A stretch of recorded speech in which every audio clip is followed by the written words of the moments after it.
जमाने में अजब ये दस्तूर देखा, उसको छुट्टी न मिली जिसने सबक याद किया। जिसने अपना लेसन याद कर लिया उसको छुट्टी नहीं मिली। अक्सर तो ऐसा होता है छुट्टी उसको मिल जाती जिसने जो अपना सबक याद कर लेता बच्चा। लेकिन एक ऐसा भी स्कूल है, एक ऐसा भी जमाना है,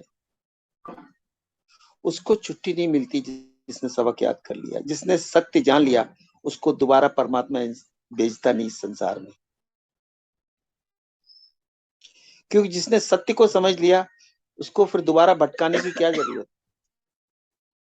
उसको अपने पास रख लेता है, इसलिए उसको छुट्टी न मिली जिसने सबक याद किया। जिसने सत्य को समझ लिया, जिसने सत्य को जान लिया, वो परमात्मा के पास रह गया, उसमें विलीन हो गया, उसके आकार में चला गया। निराकार में एक निराकार और विलीन हो गया। लेकिन बाकी सबको बार बार जन्म मृत्यु के चक्करों से गुजरना पड़ा। उनको छुट नहीं, उनको कुछ नहीं करना। उन्होंने कहा जब तक तुम्हें अपना सत्य मालूम न हो जाए तब तक तुम चक्र लगाते रहो संसार के।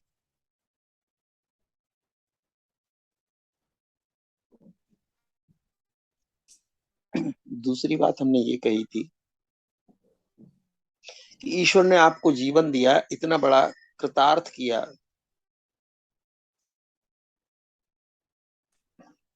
हम उसका ये कर्ज कैसे उतारें बिना सत्य को जाने, बिना ईश्वर को जाने। देने वाला छुपा है उपहार। हमने उपहार लिया और जीवन को जिया, लेकिन किसने दिया उपहार ये, उसका धन्यवाद कैसे दें, उसका आभार कैसे प्रकट करें। क्योंकि जब तक हम जानेंगे नहीं आभार प्रकट कैसे करेंगे। वो निशब्द है, वो मौन है, वो निराकार है।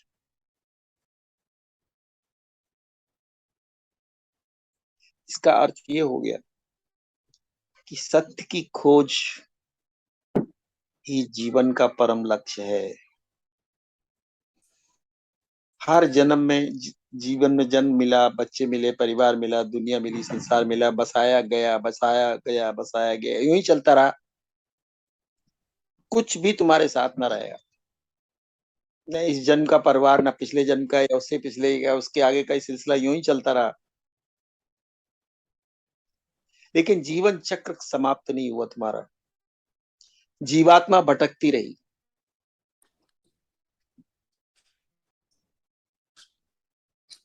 क्योंकि जब तक जीवात्मा उस भेजने वाले को नहीं जानेगी जिसने भेजा है, जहां से हम आए हैं, और जिसका ये पूरा संसार, जिसकी सब लीला है। हमने दुनिया भर के लिए कुछ न कुछ किया, उसके लिए क्या किया। जिसने जीवन दिया उसके लिए क्या किया।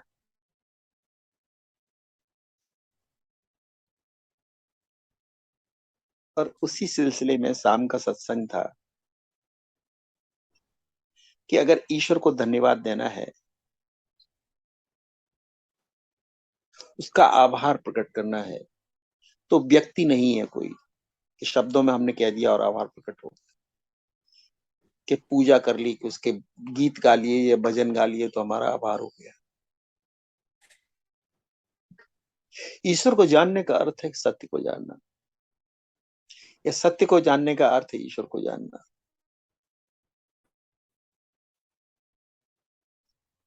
क्योंकि ईश्वर सत्य है, सत्य ही शिव है, शिव ही सुंदर है। ईश्वर सत्य है या सत्य ही ईश्वर है। उसके अलावा हर चीज यहाँ बदल रही। ईश्वर को छोड़ के, परमात्मा को छोड़ के, उस एक निराकार प्रभु को छोड़ के हर आकार यहाँ बदल रहे। और लाखों साल से बदलाव चल रहा। करोड़ों करोड़ों रूप में आकार हुए पैदा, और करोड़ों आकार प्रतिपल प्रकट होते और नष्ट हो जाते। इस आकार प्रकट करने वालों को कोई जान नहीं पा रहा कि कहां से नथिंगनेस से समथिंगनेस हुई, और समथिंगनेस के बाद फिर नथिंगनेस में चले गए। तो इससे पहले कि हम फिर नथिंगनेस हो जाएं, इससे पहले कि हम फिर नथिंगनेस हो जाएं, शून्य हो जाए, मृत्यु हमें मिटा दे, इस अपने बारे में सत्य को जान ले। अपने बारे में सत्य जानना ही प्रभु को जानना है। अपने बारे में सत्य का अनुभव कर लेना ही प्रभु का आभार है।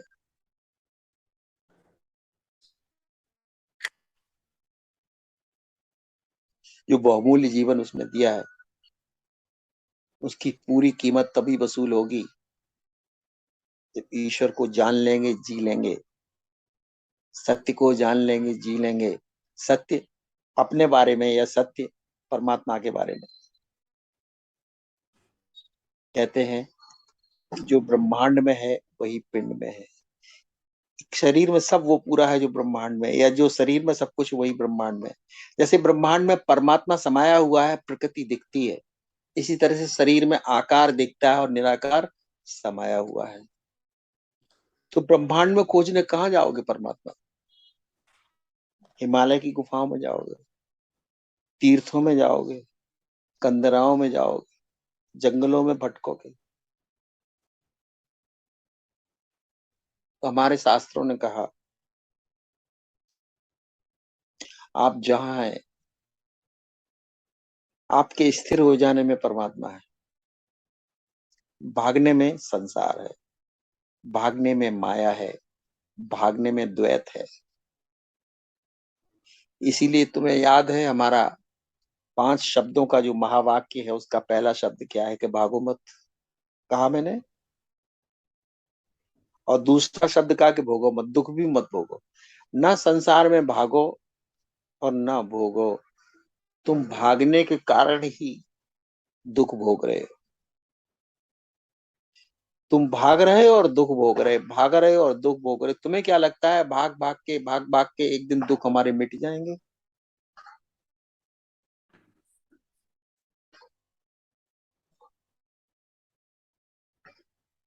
इसीलिए मैंने कहा भागो मत, भोगो मत, जागो। जब तुम जागोगे तब तुम्हें इन दोनों शब्दों का मतलब समझ में आया। हम क्या कह रहे थे, भागने को मना कर रहे थे, भोगने को क्यों मना कर रहे थे? क्योंकि जब तक तुम भाग रहे हो और भोग रहे तब तक हमारी भाषा तुम्हारी समझ में नहीं आएगी। तब तक तुम ऐसा समझोगे जैसे दूसरे सब संसार में भाग रहे और भोग रहे, भाग रहे और भोग रहे हो। यही सत्य है शायद, यही जीवन है। रोज सुबह उठ के भागो, चाय पियो, ये करो, वो करो, वो करो, वो करो, दिन भर खाना बनाओ, फिर इससे मिलो, इससे सुनो, और फिर रात को फिर सो जाओ। यही कंक्लूड कर लिया शायद यही जीवन है। फिर सोचा यही जीवन तो ठीक है, हम 60 साल, अभी जिम्मेदारियां बहुत हैं, परिवार की जिम्मेदारियां। 60 साल के बाद रिटायर हो जाएंगे, फिर भागना भी बंद करेंगे और भोगना भी बंद करेंगे। जो 70 साल के होंगे उनको जरा पूछो क्या तुम्हारा भागना बंद हो गया है, भोगना बंद हो गया? जो 75 80 को होगा उनको पूछो क्या तुम्हारा भागना हो बंद हो गया? अच्छा, जिन्होंने अपनी बेटे बेटियों की सबकी शादी कर दी, सबसे मुक्त हो गए, क्या उनका भागना भोगना बंद हो गया? अगर ये सब नहीं हुआ तो तुम्हारा कैसे बंद होगा?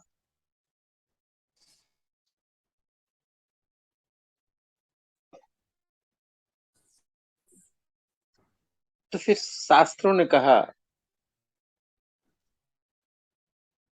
कि बुद्धि की जो नीचे की 4 गतियां हैं, जिन्हें हम मन कहते हैं, कम बुद्धि, मंद बुद्धि वाला व्यक्ति होता है, एक सामान्य बुद्धि वाला व्यक्ति होता है, एक तीव्र बुद्धि वाला होता है, और अति तीव्र कुशाग्र बुद्धि वाला होता है ना?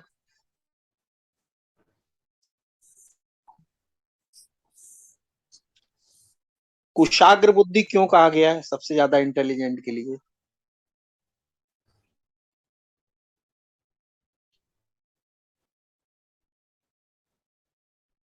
मंद बुद्धि क्या होती है?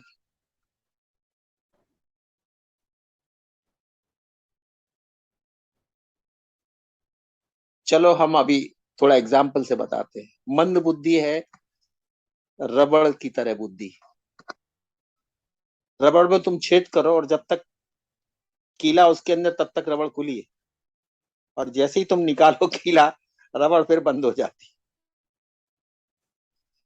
समझ में आ रहा है मंद बुद्धि एग्जाम्पल? हम्म। जब तक समझाते रहो, बोलते रहो, बोलते रहो, बोलते रहो, तब हाँ हाँ हाँ हाँ करता रहेगा। और जैसे ही तुमने अपना बोलना बंद किया, वो फिर अपने रास्ते पे लौट गया। उसको क्या कहेंगे? रबड़ बुद्धि है। फिर वैसे ही क्या वैसा हो गया। सामान्य बुद्धि किसे कहते हैं? सामान्य बुद्धि कैसे कहते हैं? सामान्य बुद्धि है चर्म बुद्धि। चमड़े में एक दफा होल कर दो तो उतना बड़ा होल बना रहता है। घिसेगा थोड़ा तो थोड़ा थोड़ा बढ़ जाएगा होल, बट वो होल पुरेगा नहीं चमड़े में। रबड़ में होल पुल जाएगा। ये बात, एग्जाम्पल समझ में आ रहा है? तो पहला हो गया रबड़ बुद्धि, दूसरा हो गया चर्म बुद्धि। तीव्र बुद्धि किसे कहते हैं? बांस बुद्धि। शायद ये आप लोग पहले दफे सुन रहे हैं। हम्म। बांस बांस की आपको क्वालिटी मालूम है? हैं? बांस की क्वालिटी क्या होती है कि थोड़ा फाड़ो और ज्यादा फट जाता है। जब बांस को फाड़ने लगो तो थोड़ा फाड़ो, और जरा ऐसा करो तो पूरा फट जाता है। इसको कहते हैं बांस बुद्धि, तीव्र बुद्धि। थोड़ा समझाया टीचर ने और बाकी का स्टूडेंट समझ गया अपने आप।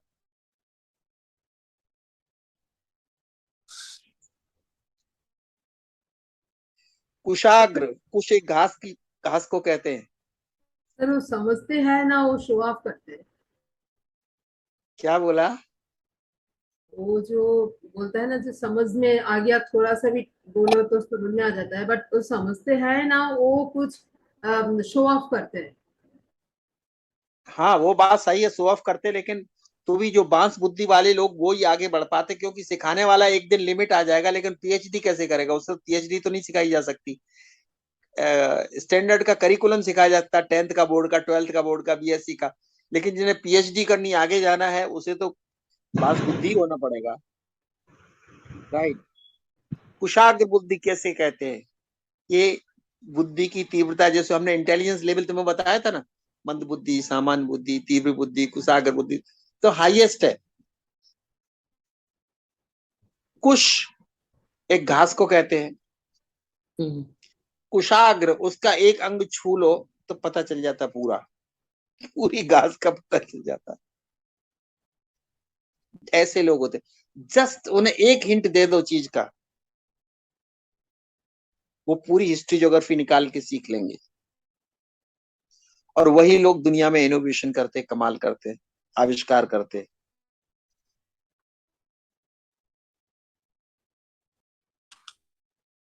ये एग्जाम्पल हमें याद आया, हमने 60 साल पहले सीखा था।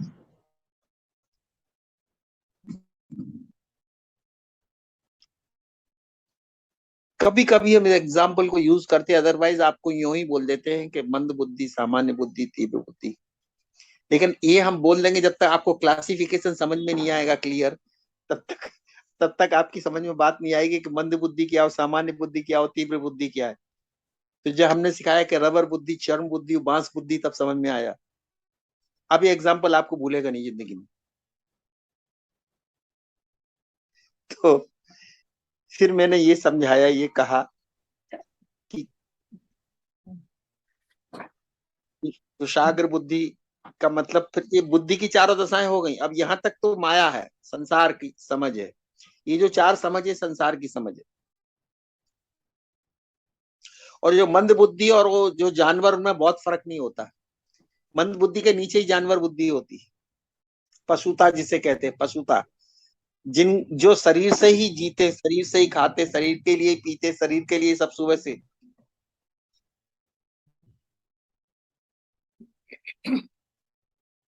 है तो मनुष्य का रूप, लेकिन वो जानवर के समान है। उनको भरतरी ने कहा कि ऐशाम न विद्या, न तपो, न दानम, ज्ञानम न शीलम, न गुणो न धर्म, ते मृत्यु लोके भूवि भार भूता, मनुष्य रूपेण मृगाशरंती। वो संसार पे बोझ है, आकार मनुष्य का है, लेकिन कर्म उनके जानवरों के हैं। चलिए, अच्छी बुद्धि की अब जिस चार दशाएं होगी, तो अब पांचवी दशा कौन सी है? विवेक बुद्धि। विवेक। विवेक। विवेक बुद्धि सिखाती तुम कितना भी होशियार हो, लेकिन अगर सत्य असत्य में तुम फर्क करना नहीं आया तो कुछ तो जीवन तुम्हारा असंतुलित रहेगा, अधूरा रहेगा, अपूर्ण रहेगा।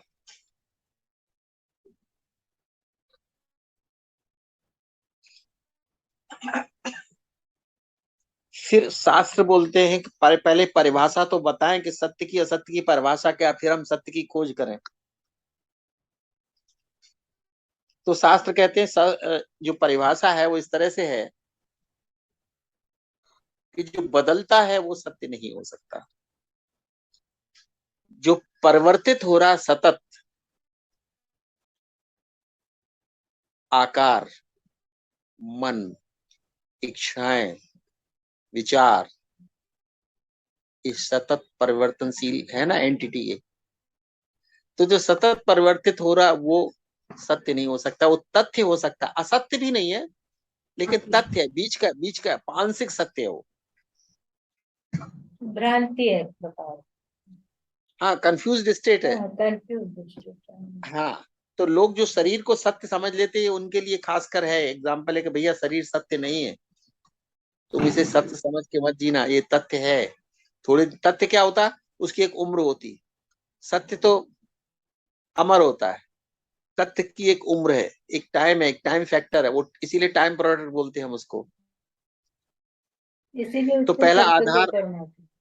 हाँ, तो पहला आधार ये दिया। अभी आपका जो गुरु या आचार्य होगा पहले बताएगा तो सत्य होता क्या है, तो सत्य को ढूंढोगे कैसे अगर यही पता नहीं उसकी गुणवत्ता पसंद नहीं, कैसे ढूंढोगे? क्योंकि चार आदमी आर्गुमेंट करने बैठ जाएंगे, बोलते हैं हम सच बोल रहे, बोलते हम सच बोल रहे, बोलते तुम झूठ बोल रहे, हम सच है, हम सच है, हमारा ज्ञान सच है, हम जो कहते हैं वो सच है, हमने पढ़ा, बहुत बड़े शास्त्रों से पढ़ा, हमने सीखा, बड़े गुरु से सीखा, हम काशी के पंडितों से सीखा, हम हरिद्वार के शांति कुंज से सीख के आए। तो जो हमारा ज्ञान होगा वो सच होगा कि तुम्हारा ज्ञान, या तुम गांव के स्कूल में पढ़े, तुम्हें कहां से सत्य ज्ञान होगा? तुम जरा संसार में घूमो फिरो तब देखो दुनिया में सच क्या है। वहाँ कुछ ये नहीं है सर, हमारे अंदर ही है सब कुछ। हम कितना ले अभी पाते अभी बता हैं। रहे, हाँ। ये जो भाषा है ये अहंकार की भाषा है। जो अपने आप को सत्य कहने वाला व्यक्ति हाँ। वो अहंकार की भाषा बोल रहा है। जो कहे कि मैं सच जानता हूँ, मैं वो सच बोलता हूँ, वो नहीं है वो सत्य। बिल्कुल सच न जानता सच है न नहीं बोलता। बोलता है। ऋषियों ने उपनिषदों में कहा है, कभी नहीं कहा कि मैंने जाना, मैं जाना हूँ। हमेशा कहा जिन्होंने जाना उन्होंने ऐसा कहा। कहा। मैं नहीं कह रहा हूँ, ऋषि लिखता है कि जिन्होंने जाना है उन्होंने ऐसा व्यक्त किया है।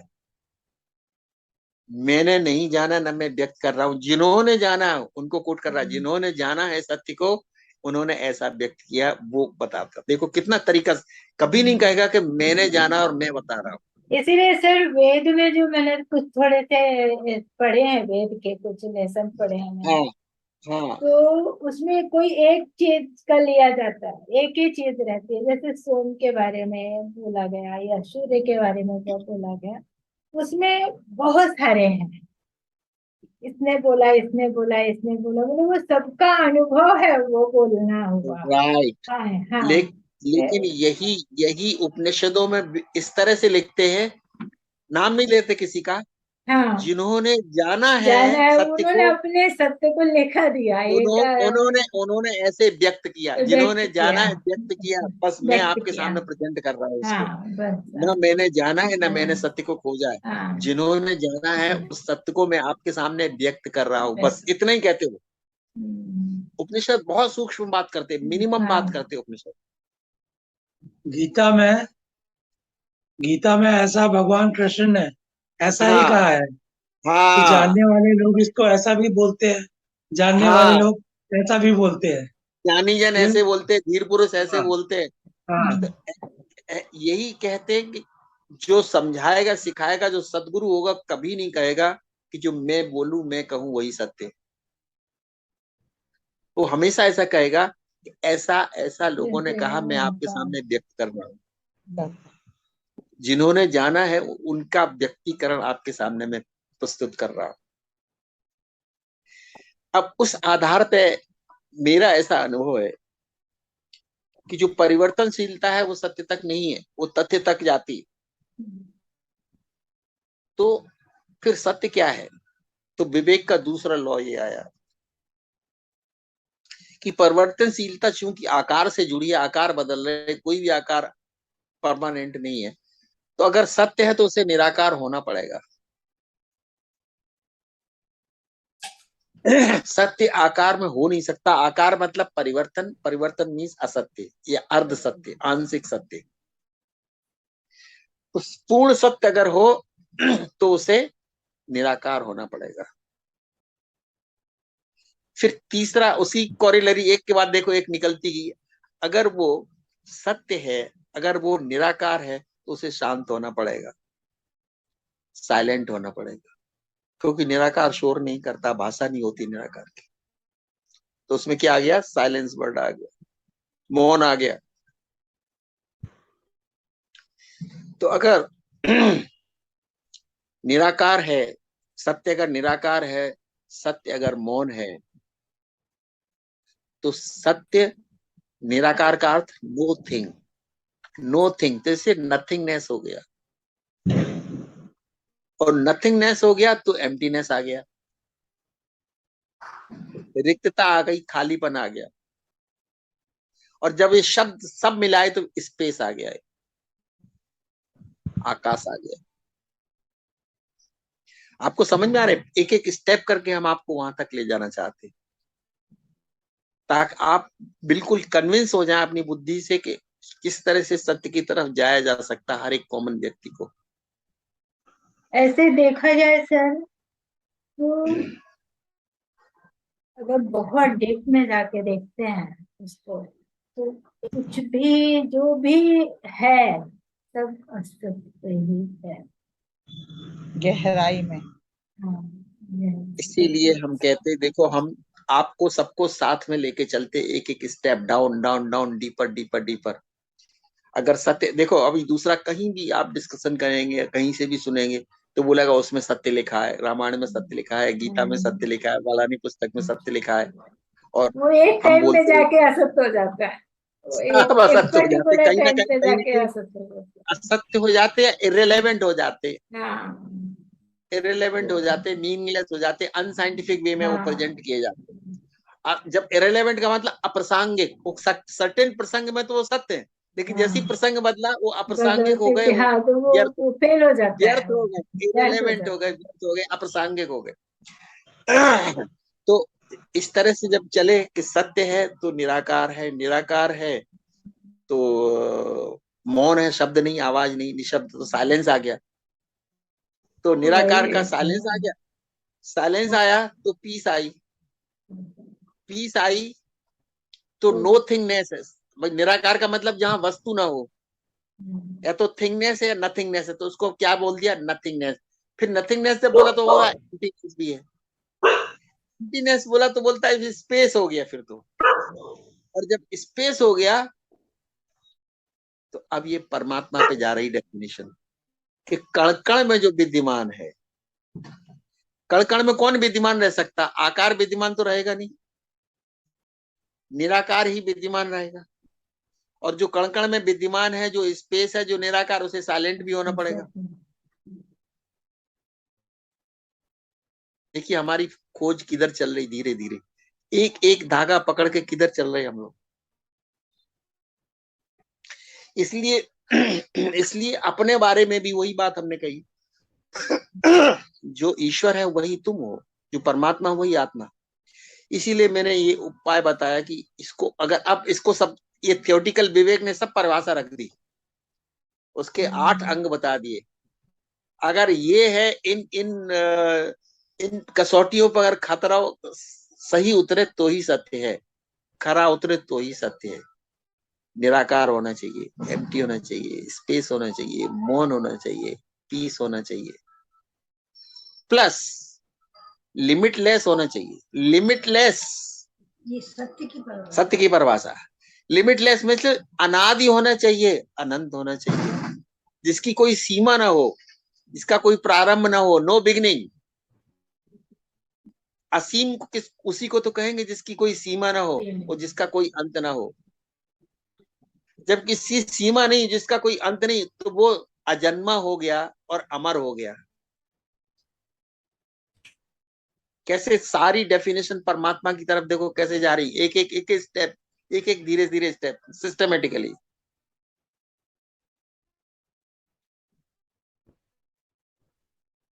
तो बिगिनिंगलेस हो गया, एंडलेस हो गया, अनादि हो गया, अनंत हो गया, सर्वव्यापी हो गया, क्योंकि एम्प्टीनेस ही सब जगह है।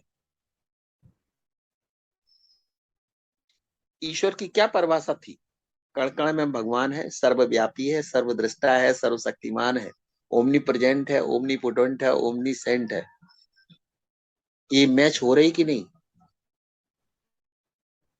इसीलिए बाद में ये कंक्लूजन किया गया कि यस, अगर आत्मा है वो भी ऐसी होनी चाहिए, उसका कोई आकार नहीं, कोई निराकार नहीं, और कोई जन्म नहीं आत्मा का, कोई मृत्यु नहीं। शरीर का जन्म होता, शरीर की मृत्यु होती है। आकारों का जन्म होता, आकार मिटते हैं। निराकार न जन्मता है, न निराकार मिटता है। और अगर आत्मा निराकार, तो आत्मा कैसे जन्म होगा? तो ना आत्मा जन्मती है, ना आत्मा मिटती है। और जिसका जन्म नहीं, इसकी मृत्यु नहीं, उसको तलवार कैसे काट सकता है? उसको हवा कैसे सुखा सकती है? उसको पानी कैसे गीला करेगा? उसकी आग कैसे जलाएगी? निराकार को तो कोई कैसे एक एक सारी डेफिनेशन फिट होती चली गई गीता की।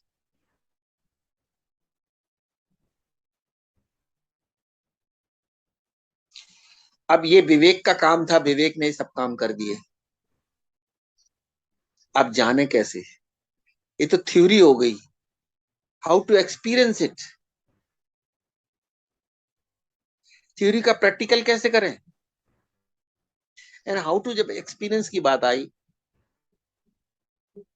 तो विवेक ये भी कहता है, जब आकार नहीं तो आंख से तुम क्या देखते हो? आंख से आकार ही तो दिखता है, इसका मतलब आंख बंद करो।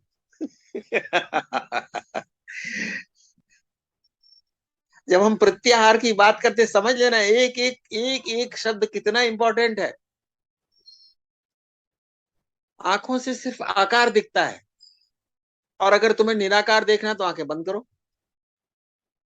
तो सर एक क्वेश्चन मेरे अंदर आता है, अंदर की आंख भी तो कहीं ना कहीं कुछ तो देखती है, आकार ही तो देखती है।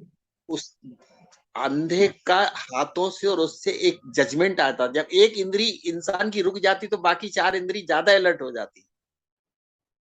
आभास होता, उसे आभास होने लगता है, दृश्य नहीं होता, आभास से जीता अंदर, आभास से जीता है। तो आभास से वो जीता। आभास भी कहीं ना कहीं जीरो में ही तो चला अतीन्द्रिय जाता क्षमता है, है। अंदर की हाँ क्षमता है, वही तो अतीन्द्रिय क्षमता है।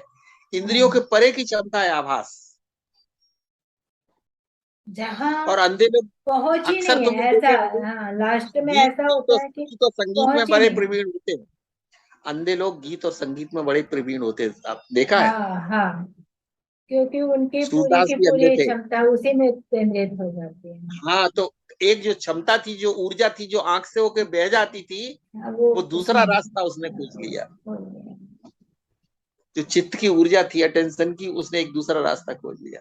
अब हम बता ये रहे थे आपको कि आंख बंद करना है, क्योंकि आंख आकार को पकड़ती, निराकार को नहीं पकड़ती, इसलिए आंख बंद करो। और मन को भी बंद करना है, क्योंकि मन किसी चीज का तब बताता है जब उसका कोई एक्सपीरियंस रिकॉर्डेड है। मन कहेगा ये गुलाब का फूल है, तो कब कहेगा? ऐसा शेप होना चाहिए, ऐसा रंग होना चाहिए, ऐसी खुशबू गंध होनी चाहिए, ऐसी बनावट होनी चाहिए। तो जब वो फूल देखा तो बोला गुलाब का फूल, वो रिकॉर्डिंग है। इसका मतलब मन पास्ट की रिकॉर्ड कोई जिसका मन ने अनुभव नहीं किया, मन क्या बताएगा उसके बारे में? और मन को आकारों का ही अनुभव है, निराकार को तो कोई ये अनुभव तो है नहीं। हाँ। तो फिर हमने हम्म, क्या क्या दूसरे स्टेप में देखिए, क्यों हमने साइंटिफिक एक्सपेरिमेंट डिजाइन किया तर्क से, रेशनली। इसलिए मैंने तुम्हें याद हो बहुत पहले कहा था, seeing without eyes and knowing without mind, कहा था, याद है हमारे शब्द? हम्म। वहाँ माइंड के भी पहुंच नहीं है। पहुंच नहीं। अब तुम्हें वो चौपाई भी, दोहा भी याद आ गया होगा।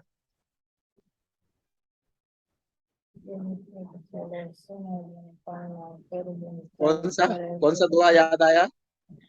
बिन पग चले सुने, बिन काना कर, बिन कर्म करे कर विधि बिन नाना। कर्म करे विधि विधि नाम, देखिए नाना। आ गई। बिना इंद्रियों के, बिना इंद्रियों के, बिना कान के सुनता है, बिना पैर के चलता है, बिना हाथ के बिन कर्म कर रहे विधि नाना, 1000 तरह के कर्म करता है। फूल पत्ती की कटावट किसने देखी, कहां से आई?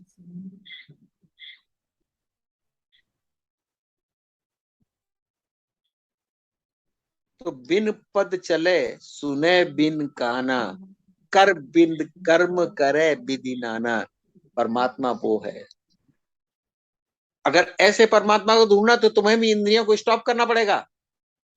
इसलिए मैंने कहा आंख बंद करो और मन को भी बंद कर दो, शटअप का कॉल दे दो मन को।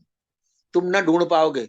तुम कल्पना करके एक भगवान की एक तुमने देखी 1000 मूर्तियां, तुम बोल दोगे ये भगवान है, कृष्ण भगवान है, विष्णु भगवान है, शंकर भगवान है, या गणेश भगवान है, ये देवी है। तुम ऐसी ऐसी करके भगवान का उत्तर दोगे, क्योंकि तुम्हें रियल निराकार का तो अनुभव है नहीं। तुमने मूर्तियों कल्पनाओं का तुम्हें अनुभव है, सिर्फ कल्पना देखी तुमने, और उन्हीं कल्पना को तुम जब कोई आएगा भगवान तो तुम्हें कोई ना कोई मूर्ति की कल्पना आ जाएगी कि नहीं? लेकिन जब आप परमात्मा बोलेंगे तो किसकी कल्पना आएगी, जरा बताओ। निराकार के।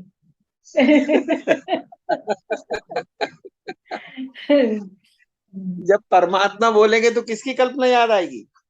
किसी की नहीं, निराकार जीरो हो जाएगा वो तो फिर। वो विलुप्त ही निराकार हो की कल्पना जाएगा। हो नहीं सकती। निराकार का अनुभव होता है, कल्पना नहीं होती। इसलिए मैंने क्या कहा, seeing without eyes and knowing without mind. इसलिए आंख बंद करो, अपने चैतन्य को अंदर लेके आओ और मन को शटअप कॉल दे दो, स्टैंड बाई। अब तुम इंटरफियर मत करो। अब स्वयं में अपने ही अटेंशन के द्वारा अपना अनुभव लूंगा। और फिर जब ऐसे करके बैठने लगे तो पता चला कि अटेंशन की जो ऊर्जा है उसी चैतन्य की ऊर्जा से निकल रही है, और वो ऊर्जा इतनी प्रबल है कि जिसमें पहुंच जाती वही काम बन जाता है, और जहां से हट जाती वही काम बिगड़ जाता है। उसी को सर हीलिंग भी बोलते हैं ना, फिर वही हीलिंग सब हो कुछ जाती है। वो हीलिंग भी करती है, काम बनाती भी है। बोला अगर अटेंशन है तो काम बन जाता है, अटेंशन हटा तो दूध भी उफन जाता है किचन में। छोटा से छोटा हाथ काम कट भी जाता बिगड़ है, जाता है। एक्सीडेंट हो जाता है, दुर्घटना घट जाती, सावधानी हटी, दुर्घटना घटी। वही खड़े हैं, वही का वही बन गया। हाँ, तो सावधानी हटी। सिर्फ क्या हुआ, तुम तो थे वहां, मौजूद थे, लेकिन सावधानी हट गई थी, अटेंशन हट गया था, दुर्घटना घट गई। तुम अटेंशन से ही कोई चीज खोज पाते हो, अटेंशन से चीज बनती है। अटेंशन न रहे तो चीज बिगड़ती है, मिटती है। ये तो अभी आपने जान लिया, सीख लिया। इसलिए मैंने कहा अपने आप को अपने अंदर लेके आओ। अपने आप मतलब अभी हम व्यक्ति को अटेंशन के रूप में प्रेजेंट कर रहे हैं। I am my attention. ये न कहें कि हमारा ध्यान अमेरिका गया। ध्यान ही तुम हो, तुम्हारा ध्यान नहीं है। फिर तुम कौन हो? तुम ध्यान ही हो, और तुम सूक्ष्म शरीर से अमेरिका पहुंच गए, क्योंकि सूक्ष्म शरीर की गति इतनी ज्यादा है, कहीं भी पहुंच सकती है, नो टाइम। तुम एक कारण और सूक्ष्म पूरा कॉम्बिनेशन है। फ्रैक्शन ऑफ सेकंड्स में अटेंशन वहां पहुंच गया। अटेंशन वहां पहुंच गया तो वहां के दरवाजे, बेडरूम, ड्राइंग रूम, लोग, रिश्ते, नाते, बाजार सब आ गया ध्यान में। कहां से आ गया? It is the power of your attention. क्योंकि मैंने कहा अटेंशन जहां जाता है वो चीज खिल उठती है, और जहां से हट जाता है वो चीज बिगड़ जाती है। तो attention is you, you are your, you are, attention is not yours, you are your attention. You and your attention is one and the same thing. शरीर से अटेंशन किधर चला गया, इधर जाना था उधर चला गया, वो काम बिगड़ गया। जो अटेंशन की ऊर्जा है, आप वही ऊर्जा है। ऊर्जा चैतन्य से पैदा हो रही है, वहां से निकल रही, उसका सोर्स है चैतन्य, तुम्हारी आत्मा, कॉन्सियसनेस। वो मन की ऊर्जा नहीं है। मन को भी उसी से शक्ति मिलती है, तन को भी उसी से शक्ति मिलती है, इंद्रियों को भी पावर, वो पावर हाउस से आती। तो जब मैंने ये कहा कि यू आर योर अटेंशन, तो you and attention is one and the same thing. जब मैंने कहा अंदर आ जाओ, तो कौन अंदर गया? अटेंशन। तो अटेंशन, शरीर तो यहीं बैठा है। So it is your attention which goes deeper and deeper. फिर मैंने कहा अंदर स्पेस से, मेंटल स्पेस से। जब माइंड नहीं है तो माइंड हटा दो, तो क्या क्या हटा दिया तुमने? डिजायर हटा दी, थॉट हटा दी थोड़ी देर के लिए। मेंटल फर्नीचर मैंने बोला ना, मेंटल ड्राइंग रूम से, मेंटल स्पेस से मेंटल फर्नीचर सब हटा दो। इच्छाएं हटा दो, मेमोरी हटा दो, विचार हटा दो, कल्पनाएं हटा दो, भावनाएं हटा दो, फीलिंग सब निकाल दो। फिर क्या बचा तुम्हारे उस मेंटल स्पेस में? कुछ भी नहीं। एम्प्टीनेस एंड योर अटेंशन, दो ही चीजें हैं। मन नहीं हो सकती। मन खत्म। मन तो विचार थे, मन इच्छा थी, मन विचार थे, मन कल्पना थी, मन यादें थी, मन भावना। मैंने बोला हटा दो मन को, मन की जरूरत नहीं। तो जो मन का फर्नीचर अंदर जगह घेरे हुआ था तुम्हारे माइंड स्पेस को, वो मन का ही तो फर्नीचर है सब। वो जब मैंने कहा मन को हटा दो, नोइंग विदाउट माइंड, स्पेस बचा सिर्फ। और उस स्पेस में कौन बचा? तुम्हारा अटेंशन। दो ही चीजें बची, your space, mental space and your attention. और थोड़ी देर जैसी तो स्पेस में स्टे हुआ तुम्हारा अटेंशन, क्या होने लगा? पीस तुम्हें महसूस होने लगी। सत्य के करीब पहुंच गया। बिल्कुल, जैसे जैसे तुम सत्य के करीब जाओ, अटेंशन जाएगा अपने अपने निज धाम में, अपने घर में वापस लौटेगा जहां से निकला था। उतनी उतना पीस उसे होती चली जाएगी, deeper and deeper and deeper. तो देखिए मैंने क्या बोला था, सत्य के क्या क्या गुण बताए थे? साइलेंस बताया था, एम्प्टीनेस बताया था, पीस बताया था, निराकार बताया था, नथिंगनेस। और दूसरा ये लिमिटलेस है। ये लिमिटलेस है।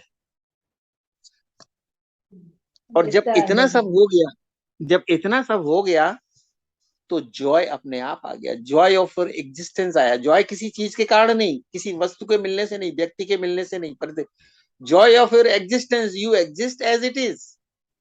ये तुम्हारा जॉय ऑफ एग्जिस्टेंस है, पीस ऑफ एग्जिस्टेंस है। पीस ऑफ माइंड नहीं है, पीस विदाउट माइंड है। पीस ऑफ योर एग्जिस्टेंस है, जॉय ऑफ योर एग्जिस्टेंस है। और फिर तुम्हें अपनी पूर्णता का भी अनुभव हुआ, दैट विदेह ही पूर्ण हो सकता है, निराकार ही पूर्ण हो सकता। आकार तो हमेशा अधूरा है, अपूर्ण है। अपूर्ण है, अधूरा है, इसलिए अतृप्त है, असंतुष्ट है, अशांत है। आकार का मतलब अतृप्ति, आकार का मतलब असंतुष्टि, आकार का मतलब अशांति। अब तुम निराकार में तुम्हारा अटेंशन जब पहुंच गया, तो तृप्ति भी हुई, तुष्टि भी हुई, शांति भी हुई। यही पूर्णता है। ये पूर्णता की डेफिनेशन है। जो पूर्ण होता है वो तृप्त होता है, तुष्ट होता है, शांत होता है, निराकार होता है। देखो कितनी, हाँ तो बोलो कितनी डेफिनेशन मिल रही तुम्हें अभी। इसीलिए यही सत्य है। This alone is truth. और यही शिव है, और यही सुंदर है। सत्यम शिवम सुंदरम। और एक्सप्रेस करें तो सत्य चित आनंद भी यही है। कॉन्शस है, तुमको फीलिंग हो रही अंदर एम्प्टीनेस की, पहले भी थी, लेकिन तुम बाहर संसार में खो गए थे तो फीलिंग नहीं थी। तो संसार का शोरगुल तुम्हारे ऊपर हावी था, लोग हावी थे, रिश्ते नाते हावी थे, थिंगनेस हावी थी, नथिंगनेस नहीं थी। तुम्हारा अटेंशन खो गया था थिंगनेस में, लोगों में, आकारों में। जब फर्स्ट टाइम निराकार में आया तो उसको देखा, कर ये तो बहुत ही वंडरफुल है। यहाँ शांति, यहाँ पीस है, यहाँ पूर्णता, यहाँ दूसरे की जरूरत ही नहीं। सर इसीलिए एक इसी को कहते क्वेश्चन हैं, आता है बार बार दिमाग में कि दिमाग यूज मत करो। मैंने क्या बोला? हाँ दिमाग डोंट में कि यूज योर हाँ माइंड, लॉजिक यूज ही मत करो। लॉजिक के कैसे बोले वो भाषा तो इसी इसी शरीर की रहेगी ना। तो मैं ये बोल रही थी कि जैसे हम सत्य के करीब जाते हैं, जैसे अभी आपने बोला कि मन भी चला गया और आकार भी चला गया, मतलब सब कुछ चला गया। तो सत्य के हम सत्य के करीब ही होते जाते हैं, सत्य तक पकड़ जाती ही नहीं है। तत्व तक पहुंच पकड़ ही नहीं नहीं आती, पाते, सत्य पकड़ की चीज, सत्य वहाँ पकड़ने की पहुंच चीज ही नहीं पाते वहां तक। बस नहीं, वो इसलिए ऐसा नहीं लग पहुंच रहा है पाते।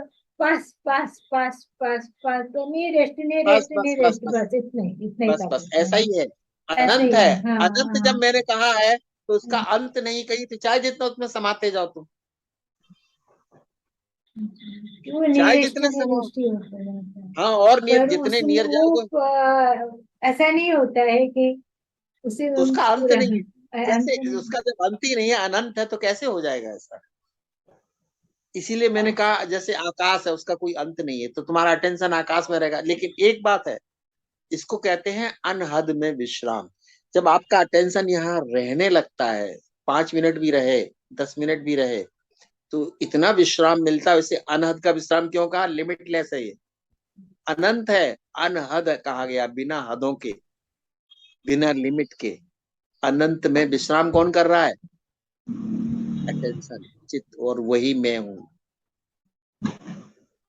तो कहते हैं तुमको वापस अपने उसी घर में आना जहां से तुम गए थे। ये ऊर्जा अटेंशन की यहीं से पैदा हुई थी, ये बिगनिंग है तुम्हारा, इसलिए घर भी यही तुम्हारा। इसलिए अनहद में विश्राम इसी को कहा गया, बैक होम, घर वापसी। और जब तक ये घर वापसी पूर्ण नहीं होगी, तब तक इंसान अतृप्त, असंतुष्ट, अशांत, बेचैन, अधूरा, सफरिंग, दुख सब होंगे। और जब इस खोज में बैठता, आप तुम समझ लेना, मैंने क्या कहा था? भागो मत, भोगो मत। मतलब जैसे अभी आप लोग बैठ गए, भागना बंद कर दिया, भोगना बंद कर दिया, तो जब जागने का अर्थ, जब अटेंशन मन से अलग हो गया और शरीर से अलग हो गया, मतलब दोनों आकार हैं, मन भी आकार है और शरीर भी आकार है। जब अटेंशन दोनों आकारों को छोड़ देता है, उसे जागरण कहते हैं। दोनों आकार कौन कौन से? मन और शरीर। मन मतलब विचार, कल्पना, भावनाएं। जब इसके साथ अगर अटेंशन जुड़ा तो अहंकार है, और जैसे ही इससे निकलता है तो निरअहंकार होता है। जब निरअहंकार होता है तब उसे जागना कहते हैं। जब तक इसके ऐसे साथ एसोसिएट है तन और मन के साथ, तब तक वो तंद्रा में है, माया की तंद्रा कहते हैं, हिप्नोटिज्म, माया के इन्फ्लुएंस में है। वो गलती वो करेगा ही, जैसे तुम गलती करते, गलती नहीं है, वो नेचुरल कैरेक्टरिस्टिक है। गुस्सा आना, डरना, ये माया की नेचुरल कैरेक्टरिस्टिक है। झूठ बोलना, भागना, दौड़ना, रोना, गाना, पीना, गाली देना, ये सब उसकी कैरेक्टरिस्टिक है।